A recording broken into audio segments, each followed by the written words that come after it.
اولیاء میں بلا یہ مرتبہ کس نے پایا؟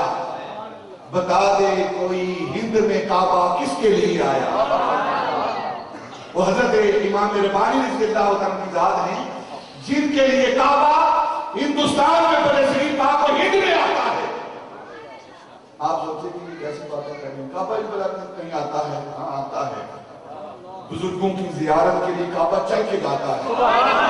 تاریخ بڑی بڑی ہے، اولیاء کی سیرتیں پڑھیں آپ، کعبہ ان کے لیے چل کر استقبال کرنے کے لیے شہر سے اپنے وطن سے دور استقبال کرنے کے لیے کعبہ چل کر جاتا ہے۔ دیکھیں نا کہتے ہیں کس طرح ہو سکتا ہے کعبہ اپنی جگہ چھوڑ کر، اپنا جسم چھوڑ کر، اپنا مقام چھوڑ کر کسی کے لیے جائے؟ یہ عقل نہیں مانتی۔ قرآن کہہ رہا ہے، صرف اشارہ کر رہا ہوں، علماء سے آپ سنتے رہتے ہیں، آصف بن برقیہ والا معاملہ سنتے رہتے ہیں۔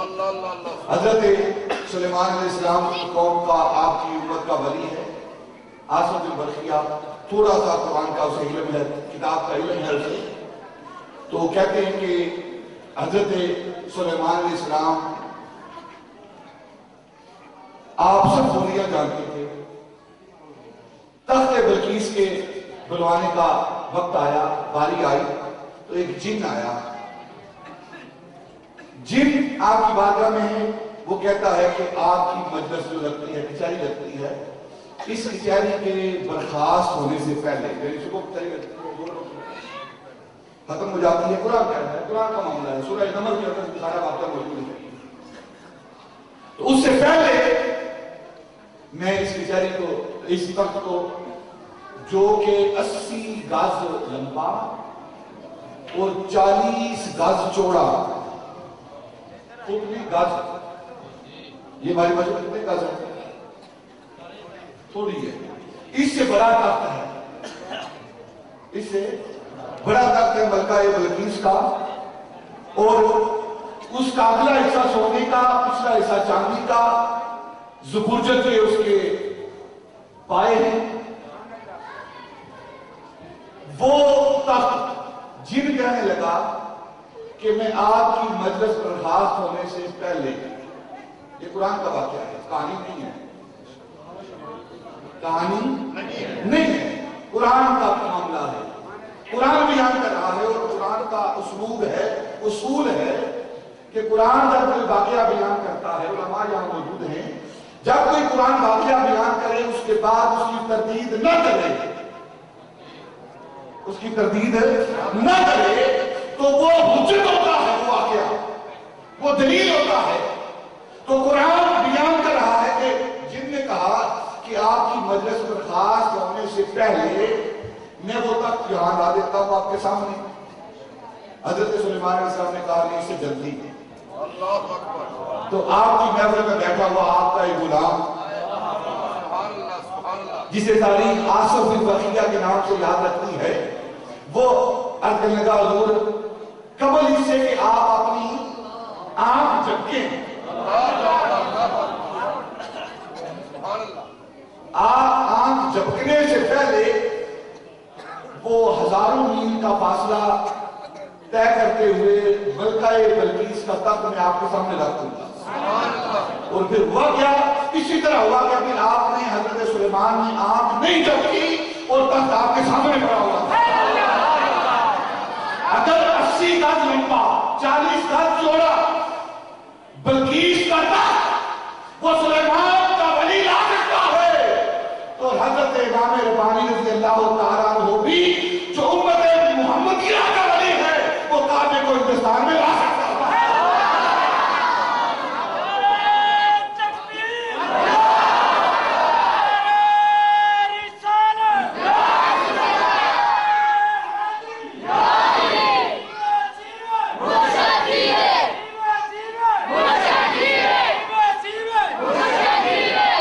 یہاں ایک اور بات اور کر دیتا ہوں، میرے ذہن میں آئی ہے۔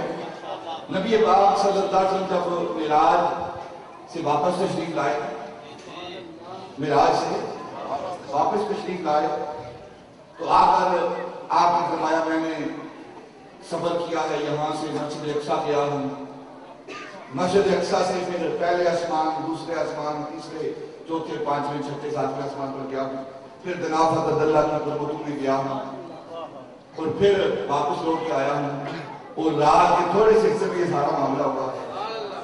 تو جو مکے کے منکر تھے نا، منکر جو تھے نا، کافر، وہ کہنے لگے عجیب بات کر رہے ہیں، کبھی کہتے ہیں میں مسجد اقصی میں گیا ہوں،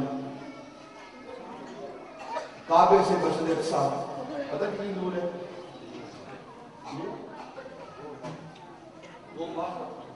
اس وقت اونٹ پہ پیدل،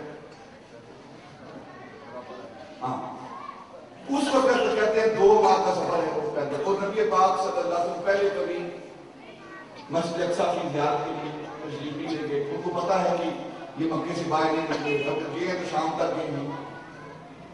تو کفار نے کہا کہ بات کرنے جو پوچھتے ہیں اسے، جن لوگوں نے مسجد اقصی کو دیکھا تھا ان کو لایا گیا، کفار نے ان کو بلایا اور ان سے کہا کہ ان سے سوال کرو کہ مسجد اقصی کی دروازے کتنے ہیں، باریاں کتنی ہیں، اس کی چھت کیسی ہے، اس کی حید کیسی ہے۔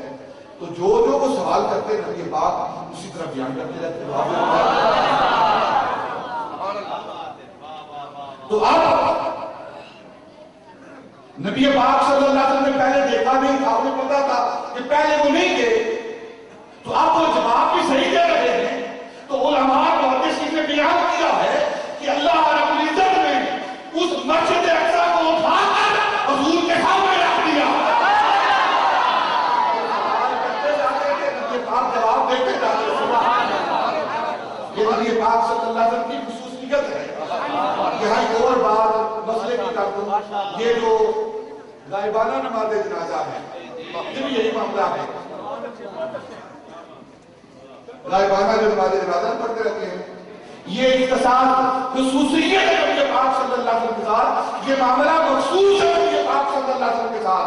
نجاشی جس نے حبشہ کے اندر حضور کا کلمہ پڑھا، جب اس کا وصال ہوا، جو حدیث پاک بیان کی جاتی ہے نا، جو نبی پاک نے غائبانہ نماز جنازہ پڑھی ہے، وہ نبی پاک صلی اللہ علیہ وسلم کے سامنے اس کی میت کو پیش کر دیا گیا، سامنے میت تھی اور حضور نے نماز جنازہ پڑھی ہے۔ اب اس دور پہ اجازت نہیں غائبانہ نماز جنازہ پڑھنے، آپ کے سامنے پیش کر دی گئی وہ میت۔ اللہ رب العزت نے نجاشی کی میت کو حضور کے سامنے پیش کر دیا، اللہ رب العزت نے مسجد اقصی کو حضور کے سامنے رکھ دیا۔ جس طرح اللہ رب العزت نے اپنے معبود نبی کے لیے مسجد اقصی کو سامنے رکھا، اسی طرح اپنے معبود ولی شیخ سرہندی کے لیے اللہ رب العزت نے کعبہ آپ کے سامنے رکھا۔ کہتے ہیں عقل نہیں مانتی، عقل نہیں مانتی، عقل ہو مانے، عقل ہے ہی نہیں، عقل ہے ہی نہیں۔ حضرت داتا جبریل رضی اللہ تعالیٰ عنہ کی ذات وہ ذات ہے جو کعبے کو دکھا دیتی ہے۔ کہاں؟ لاہور سے مکے کے اندر کعبے، کہتے ہیں عقل ہی مانتی۔ اس دور میں پھر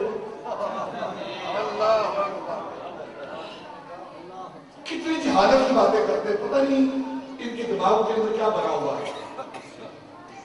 انصاری صاحب، آپ یہاں بیٹھ کر امریکہ کی خبریں دیکھتے ہیں، ساری دنیا کے اندر، ساری دنیا کے اندر جو کچھ ہو رہا ہے، کبھی امریکہ، ابھی آسٹریلیا کے اندر سیلاب آیا ہوا ہے، پتہ ہے نا آپ کو، سیلاب آیا ہوا ہے، آپ یہاں دیکھ رہے ہیں، دیکھ رہے ہیں یورپ کے اندر برف پڑتی ہے، آپ یہاں دیکھ رہے ہیں بیٹھے ہوئے۔ ایک چھوٹا سا آلہ سیٹلائٹ جو انسان کی بنائی ہوئی قوت ہے، اس کے اندر یہ قوت ہے کہ پوری دنیا تمہارے سامنے رکھتی ہے۔ اسے ٹی وی کہتے ہیں، اسے ٹائٹ کہتے ہیں۔ اگر انسان کا بنایا ہوا مردہ، اس کے اندر یہ قوت ہے کہ وہ ساری دنیا تمہارے سامنے رکھ دیتا ہے، تو اللہ رب العزت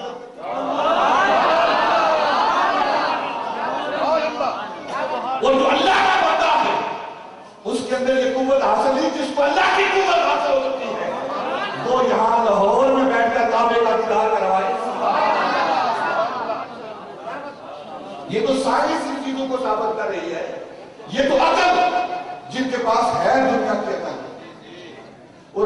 ایسی آنکھیں بند کر دیں جس میں چمگادڑ نکلی ہوتی ہے دل کو نا کہ سورج نہیں نکلا ہوا، تو اب قصور سورج کا یا چمگادڑ کا؟ بولو یار، سورج نکلا ہوا ہے، چمگادڑ آنکھیں بند نہیں، اندھیرا ہے۔ حضرت دادا علی بیری کی ذات وہ ذات ہیں جو لاہور کے اندر کھڑے ہو کر کعبے کو دکھا دیتے ہیں۔ حضرت ثانی کی ذات وہ ذات ہے جو ہندوستان میں کعبے کو بلا لیتے ہیں۔